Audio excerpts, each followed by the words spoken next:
Good evening, Master. As per your request, I have brought the drinks that you ordered. Additionally, I have informed the staff that you wish to not be disturbed while we become more acquainted with each other. Where shall I put these? Very well.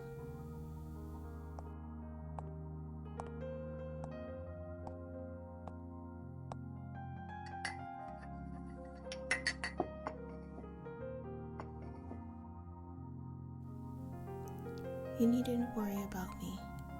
I am quite used to standing. As you wish. Where do you want me to sit? Next to you, or on that rather large pillow at your feet? Alright, next to you it is.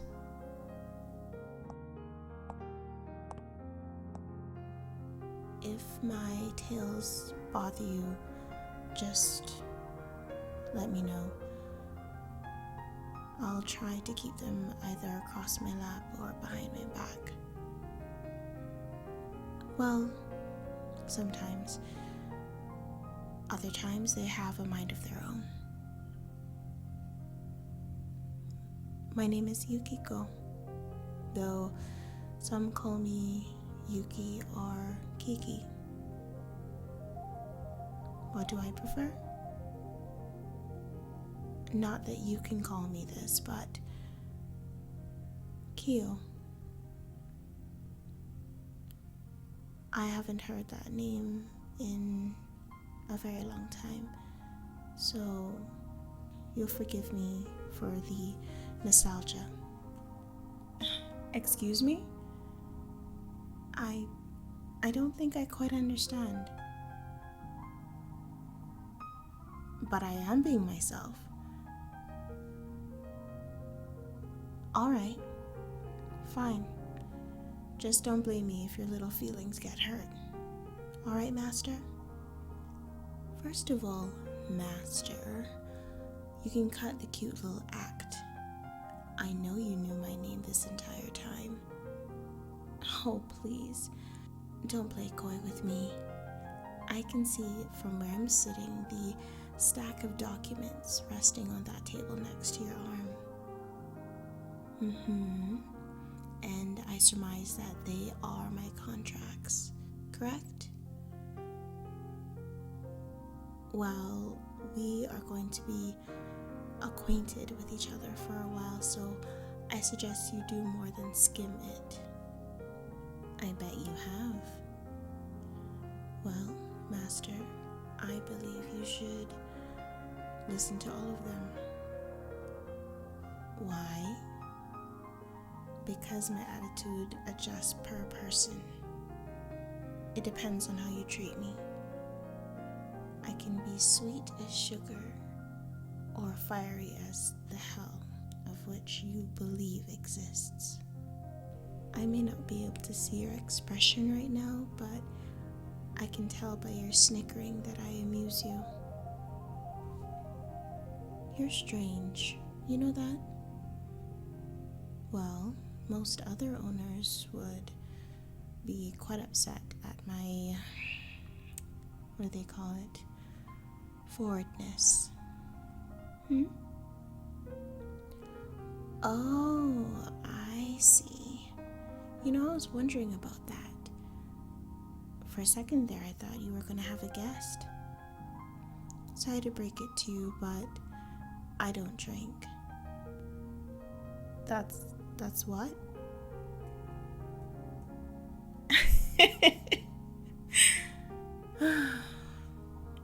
A classic white Russian. No vodka, hold Kahlua. Just the way I like it. So, are you gonna fess up? Who told you? Well, Master, it seems that I have underestimated you. Perhaps you have done your research on me. Then again, you could just be a stalker. True, I don't know any billionaire stalkers, especially one who can simply observe the auction and bid at their leisure from such a very comfortable VIP room. No, Master. Actually, unlike the human girls you're used to, I am not impressed.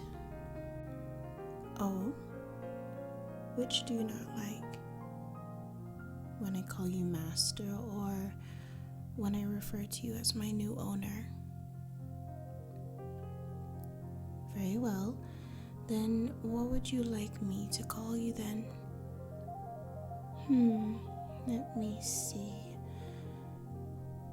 Are you sure you want me to choose?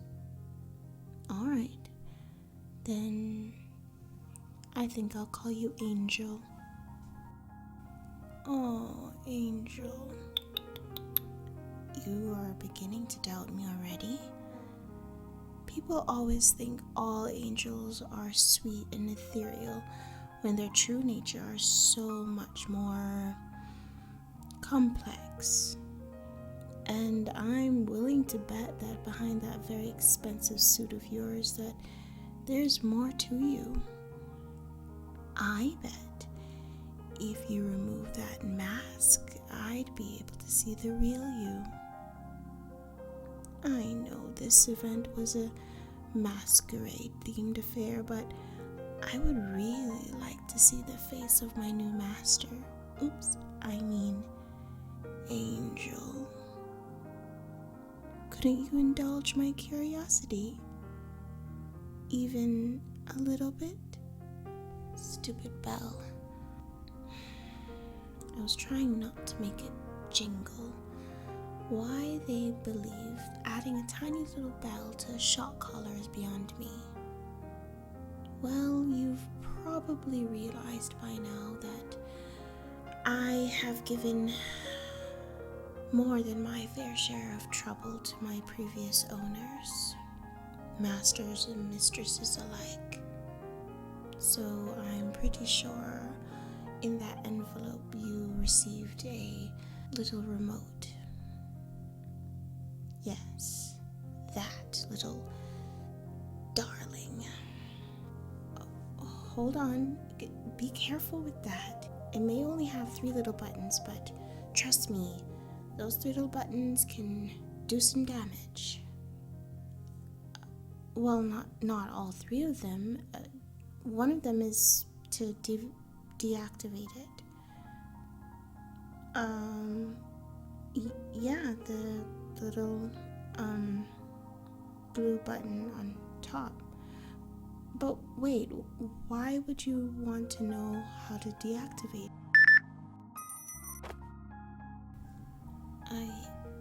I can't believe you just did that. No, truly. I've always worn it, so I never thought that. Thank you. Truly. No, please accept it. Well, there must be something I can do. Would you like to pat my head? You could play with my ears if you like. Here, let me adjust the pillow and I'll sit by your feet, if that's alright with you. Me, of course. I don't mind. Is it alright with you if I rest my head and arms on your lap? Just over your knees. Thank you. I'm very comfortable. Thank you.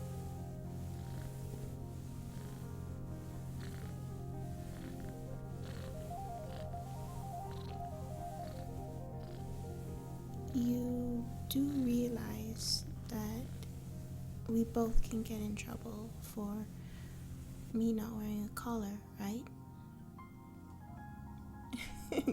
You didn't. No, I don't think diamond chokers count as a collar.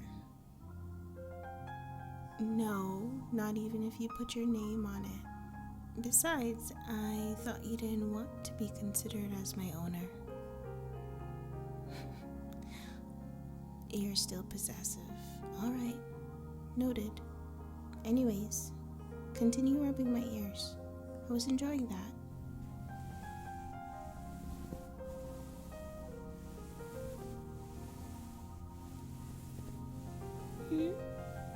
Did you say something?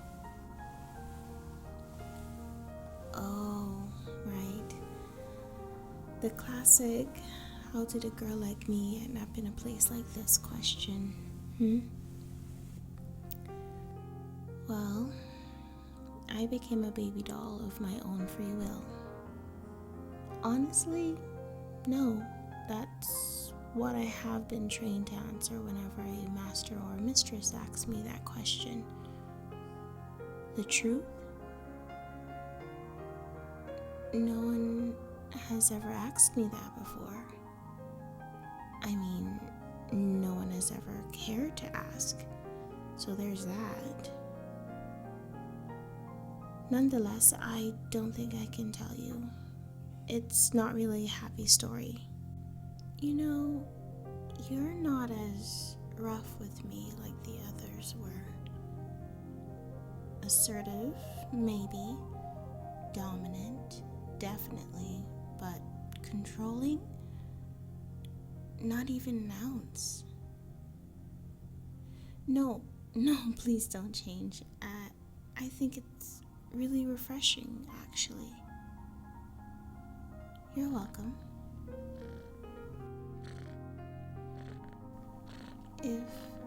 If I tell you my story,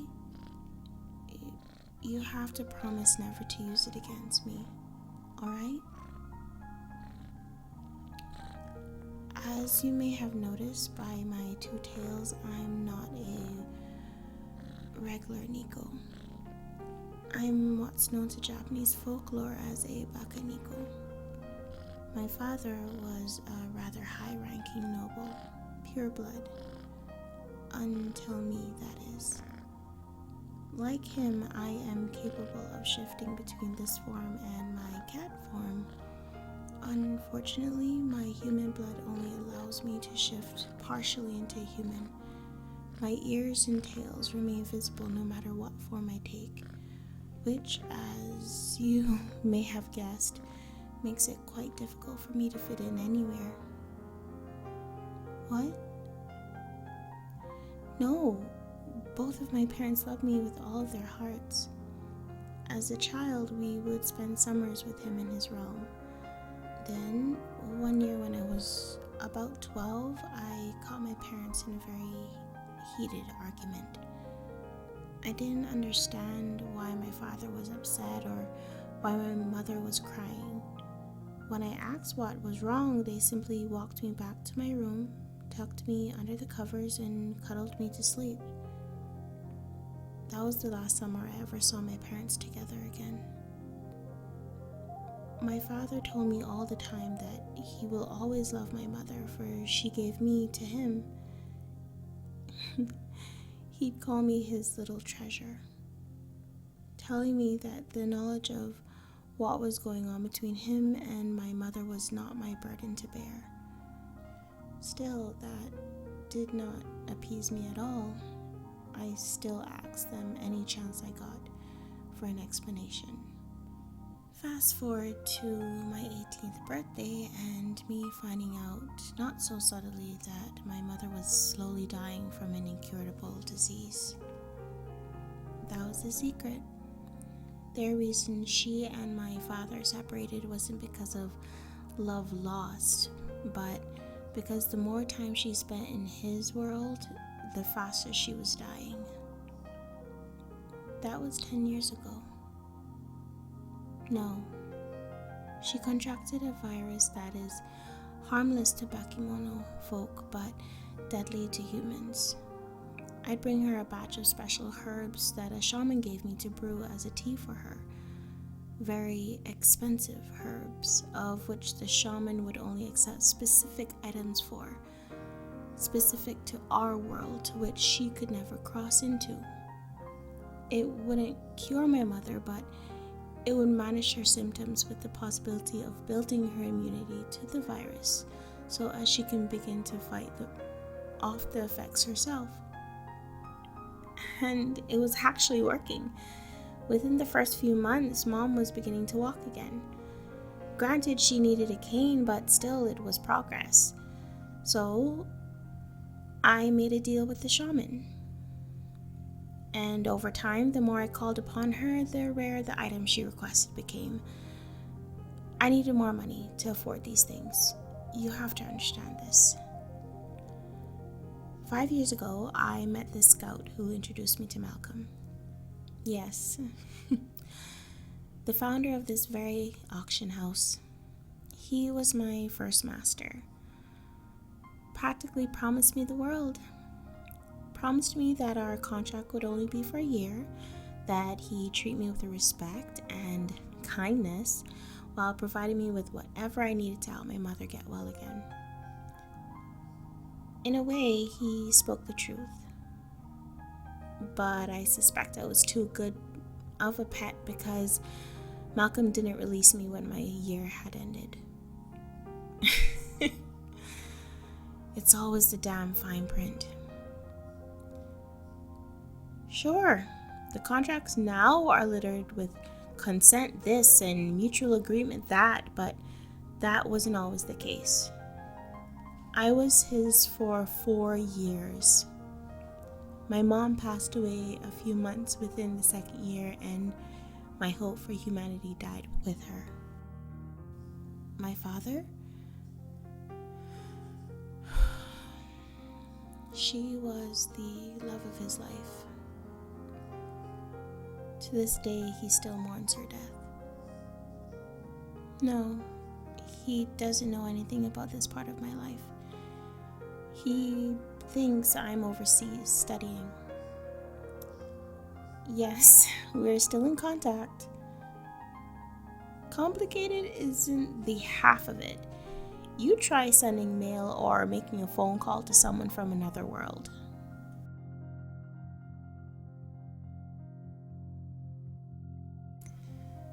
Anyway, after Malcolm died, leaving his business, so-called, to his sons, they were kind enough to amend my old contract, offering me a fairer choice. Unfortunately, no. Simply tearing it up wouldn't be beneficial for them, financially speaking. Malcolm made sure of that. They were always kind to me, so I agreed to their terms to the amendment, serving out the rest of my tenure as an auction piece. Correct. That is why you see shared on my contract to you. Possessive much, Angel? Sorry to burst your bubble, but the only way to make me yours outright is if you bought my freedom, and I highly doubt you're gonna... Wait, what?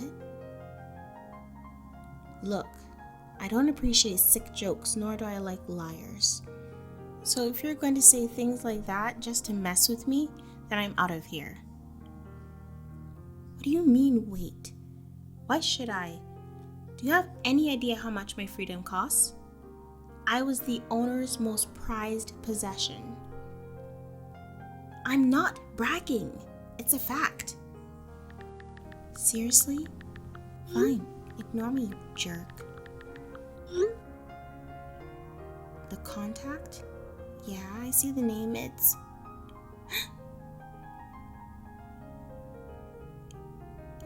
You were being serious.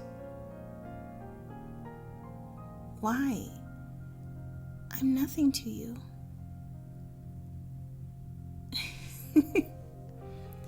Simply being possessive isn't enough. Now that I think about it, your voice does sound familiar. Take off your mask.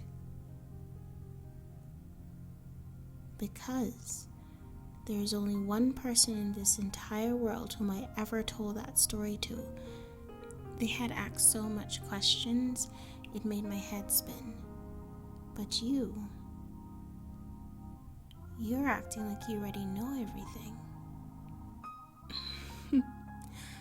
I knew it. You slipped up, Angel. You had me convinced until you called me that ridiculous nickname earlier.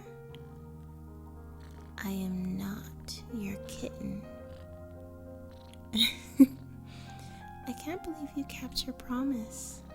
It took you long enough. Apology accepted. So, you gonna tell me how much my freedom costs? You're right, I do hate numbers. I guess it's a good thing that my best friend just so happens to be so well versed. Don't think this means I'll submit to you, Angel. We will see indeed.